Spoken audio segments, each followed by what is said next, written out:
Naitwa Costa Jimmy Kibonde, ni mwenyekiti wa taifa wa chama cha Makini. Awali ya yote nataka nizungumzie jambo moja ambalo sasa hivi ndio lina trendi ni kuhusu mbunge wa Bunge la Jamhuri ya Muungano wa Tanzania, jimbo la Tanganyika, mkoani Kigoma. Ameishauri serikali ya kwamba waweke tozo kwenye simu. Kwa moja kwa moja Mtanzania au raia wa Kitanzania aweze kulipia tozo, na mantiki kubwa ya tozo hii jinsi alivyoweza kushauri serikali ni kwamba waweze kupata fedha kwa ajili ya kwenda kutengeneza barabara maeneo mbalimbali ndani ya nchi yetu. Sisi kama chama cha Makini tunasema Watanzania kwanza hawapaswi kubebeshwa mzigo wa tozo kupitia simu.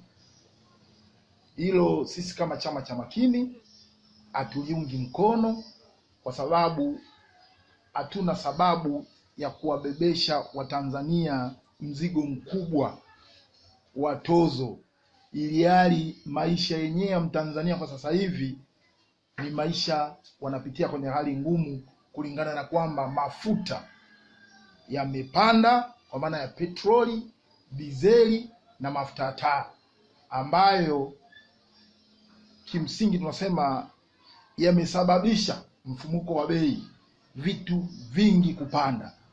Na kwa vyovyote vile vitu hivyo vikipanda ni moja kwa moja vinamlenga Mtanzania wa hali ya chini.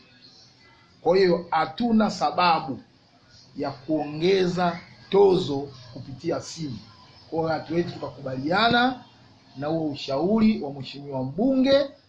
Sisi kama chama cha Makini tunasema Watanzania tuna kila aina ya sababu ya kuendelea kuwashushia mzigo, ili sasa waweze kukidhi mahitaji yao ya kila siku, kwa kuwa uchumi wa nchi ukitetereka, tafsiri na uchumi wa mwananchi mmoja mmoja nao unatetereka. Leo hii nauli lazima zipande kwa sababu ya mafuta, manake ni moja kwa moja itamgusa mwananchi wa kawaida, ambaye ndio atakwenda kukata tiketi za basi, atakwenda kukata tiketi za ndege, atakwenda kukata tiketi za treni na maeneo mengine. Ombi langu kwa serikali,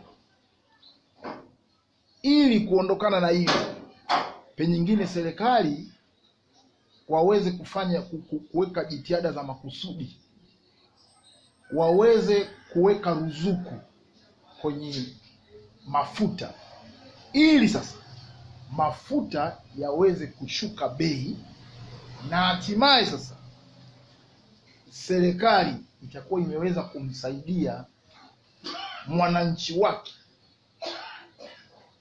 kwa kuweka ruzuku, na hatimaye mafuta yakishuka bei, maana yake bidhaa zote zitakwenda pia kushuka bei, hususani bidhaa za vyakula na bidhaa nyingine ambazo zinatoka mikoa mbalimbali kuja jijini Dar es Salaam, na ziko bidhaa zingine ambazo zinatoka jijini Dar es Salaam kwenda mikoa mbalimbali.